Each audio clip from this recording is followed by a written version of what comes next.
आणि ठाकरे गटाचे चंद्रहार पाटील यांनी सांगलीचे अपक्ष खासदार विशाल पाटील यांना शुभेच्छा दिल्यात। पण चंद्रहार पाटील मातोश्रीवरती नेमके पोहोचले कसे हे शोधण्यापेक्षा विशाल पाटील यांनी निवडणुकीमध्ये जनतेला दिलेली आश्वासनं पूर्ण करावीत असा सल्ला सुद्धा चंद्रहार पाटील यांनी खासदार विशाल पाटील यांना दिलेला आहे।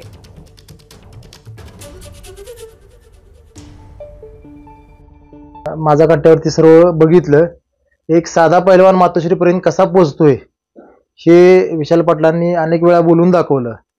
पण साधा पैलवान म्हणण्यापेक्षा मी सांगली जिल्ह्याला 2 वेळा महाराष्ट्र केसरीची गदा मिळवून दिलेली आहे आणि एक महाराष्ट्र केसरी किंवा मी मातोश्रीपर्यंत कसा पोहोचलो हे आता शोधत बसण्यापेक्षा तुम्ही जे निवडणुकीमध्ये जी आश्वासनं जनतेला दिलेली आहेत ती वचनपूर्ती कशा पद्धतीने होईल या दृष्टीने आपण प्रयत्न करावा। एबीपी माझा, उघडा डोळे बघा नीट।